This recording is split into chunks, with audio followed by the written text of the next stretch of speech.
ببین آقا من معارض میخوام آقا نزدیک بشم، آقا با فاصله ضربهش رو بزنه به منو کارمو تموم بکنه. یه بار میخوام انجام بدم، دقت کنید. تکنیک رو میخوام روی من اجرا بکنه. من الان معارضم.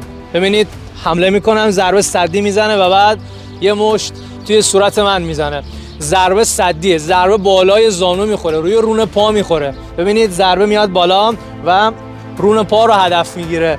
قشنگ یه ضربه‌ایه که ناکار میکنه. بالای زانو رو قشنگ هدف بگیرید، کار تمام. با مشتم شما بالای زانو ضربه بزنید، کار رو انجام میده. رفلکسش خوب بود. همزمان که اومدم پایین مشت زد، این یعنی آموزش دیده است. خب دوباره انجام بده و بعد مشت توی صورت. پاتو بده به من. ببینید بچه‌ها ضربه با تیغه پا یا با پاشنه پا بالای زانوی من قرار میگیره و بعد جمع میشه و بعد مشتش رو میزنه. امیدوارم این آموزش به درتون خورده باشه. کار بکنید، ذخیره کنید، تمرینش هم بکنید.